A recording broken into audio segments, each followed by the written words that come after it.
हरियाणा के सोनीपत में द हरियाणा अनुसूचित जाति पिछड़े वर्ग अल्पसंख्यक परिषद ने बाबा साहब के महापरिनिर्वाण दिवस पर 7 दिसंबर को एक कार्यक्रम आयोजित किया।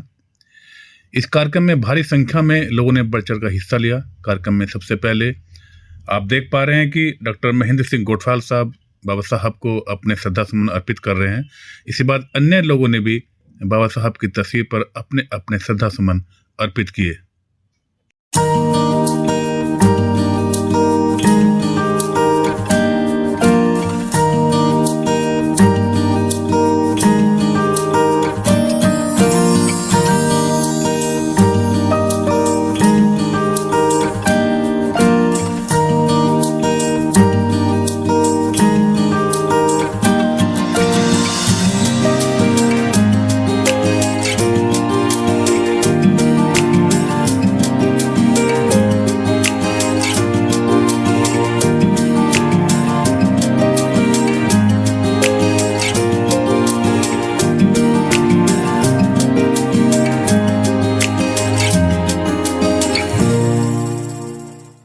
इसके बाद डॉक्टर महेंद्र सिंह गोठवाल साहब का मंच पर भव्य स्वागत किया गया। उनको प्रतीक चिन्ह दिया गया, फटका पहना गया, गुलदस्ते दिए गए और इसके बाद आप देख पा रहे हैं कि गोठवाल साहब भी अन्य जिन लोगों का, जैसे डॉक्टर हंसराज जी को भी मंच पर सम्मानित किया गया। साथ में गोठवाल साहब भी थे और गोठवाल साहब चूँकि सामाजिक कार्यकर्ता हैं, पेशे से सर्जन रह चुके हैं, लेकिन बावजूद इसके बाबा साहब के आप देख पा रहे हैं कि मोमबत्ती लगी हुई है बाबा साहब की तस्वीर के आगे। हम बात करें तो गोठवाल साहब की, गोठवाल साहब बेहतरीन सामाजिक कार्यकर्ता हैं और अपनी उम्र में भी, इस उम्र में आकर के भी लोगों की सेवा लगातार कर रहे हैं। आप देख पा रहे हैं गोठवाल साहब का फिर से सम्मान किया जा रहा है। गले में जय भीम का फटका डाला गया, पहनाया गया, उसके बाद माला पहनाई गई और एक और प्रतीक चिन्ह उनको पहनाया गया। और क्यों ना हो, जो सामाजिक कार्यकर्ता हैं, समाज को लेकर के आगे बढ़ रहे हैं, समाज को आगे बढ़ा रहे हैं, उनका सम्मान होना भी चाहिए। उससे आदमी में, कार्यकर्ता में और ताकत मिलती है और वो और बेहतर काम करने का लगातार प्रयास करता है। हालांकि गोठवाल साहब काफ़ी उम्रदराज हैं और वो लगातार अनुभवी भी हैं और लगातार ये देखिए अन्य लोगों का भी सम्मान हो रहा है। तो हम बात गोठवाल साहब करें, गोठवाल साहब लगातार जिस तरह समाज में काम कर रहे हैं, ये शानदार है और उसी का ये नतीजा है कि आज सोनीपत के आसपास जो लोग हैं, लोग इकट्ठा हैं। इसके बाद कार्यक्रम में गरीब ऐसा है लोगों को कंबल भी वितरित किए गए और आप देख पा रहे हैं कि दिल्ली से आए विशिष्ट मेहमान प्रोफेसर हंसराज सुमन जी लोगों को कंबल दे रहे हैं और अन्य लोग भी इस बारे में कंबल दे रहे हैं लोगों को, और जल्द से जल्द, ताकि मैक्सिमम ज़्यादा से ज़्यादा लोगों को जल्दी से जल्दी कंबल दिया जा सके और ठंड जिस तरह से है उसमें लोगों को थोड़ा राहत दिया जा सके।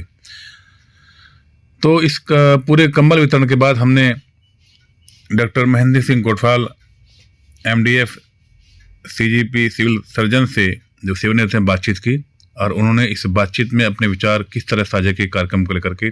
आइए सुनते हैं हमारे साथी मनोज पिप्पल जी की ये खास आज हम प्रजापति धर्मशाला के अंदर हम बात कर रहे हैं सोनीपत हरियाणा से।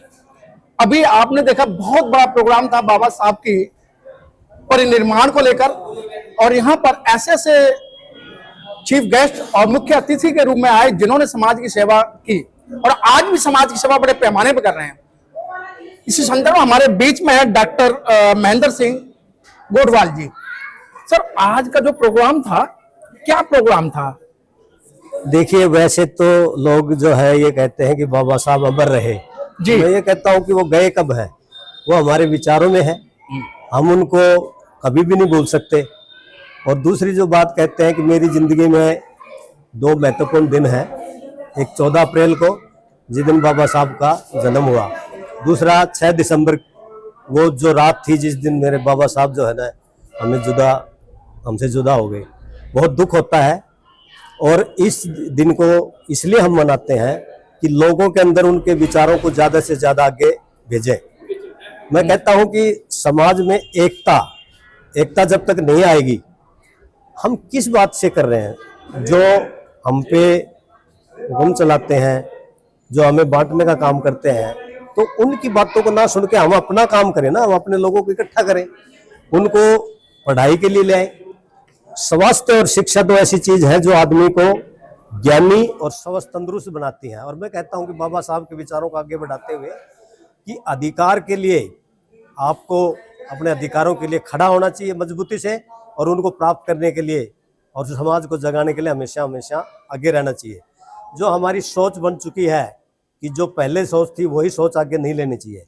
मैं कहता हूं कि आज जो कार्यक्रम किया गया है उस कार्यक्रम की जो विशेषता ये रही है कि दिल्ली यूनिवर्सिटी के बहुत बड़े विद्वान प्रोफेसर डॉक्टर जो है हमारे हंसराज जी हैं, प्रोफेसर डॉक्टर हमारे ये डॉक्टर हरिओम दहिया साहब हैं जो प्रोफेसर हैं रसायन विभाग एमडी यूनिवर्सिटी रोहतक से, और खोकर साहब और अन्य जो भी मेहमान हमारे आए हुए हैं, इन्होंने इस कार्यक्रम में आकर के अपने अपने विचार रखे, जिससे मैं ये मान के चलता हूँ कि अगर ठीक है, अगर सभी लोग जागृत नहीं होते तो मेरा ये मानना है कि अगर एक व्यक्ति भी अगर समझ जाए तो वो भी आगे तो औरों को बता सकता है। धीरे धीरे ही समाज जागेगा, क्योंकि सबसे पहले है कि हमारे को अपनी सोच बदलनी पड़ेगी, बाबा साहब के विचारों को आत्मसात करना पड़ेगा, उनके बताए हुए सिद्धांत, उनके जो चरित्र है, मैं कहता हूं कि हमारे लोगों का चरित्र बहुत अच्छा होना चाहिए।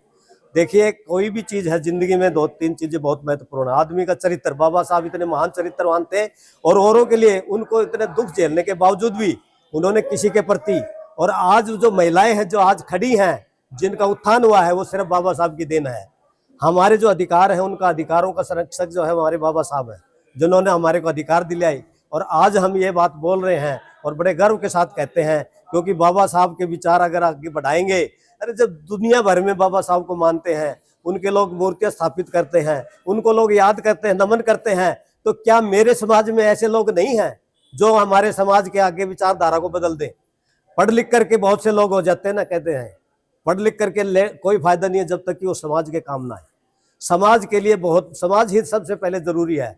और मैं ये कहता हूं ना कि बराबर हो गए, बराबर जब होता है, जब समानता मिले, भेदभाव खत्म हो जाए। ये भेदभाव कब खत्म होगा? ये बाबा साहब की सोच है, जो ये हमेशा चाहते थे कि मेरे समाज के लोगों को भी वही सम्मान मिले, समानता का दर्जा दिया जाए, पर वो आज नहीं मिल रहा है। इसलिए जरूरत है कि हमें ये करके दिखाना चाहिए कि हम भी शिक्षा प्राप्त कर सकते हैं। बाबा साहब के जमाने में इतनी डिग्रियां हासिल की थी, वो कैसे की थी?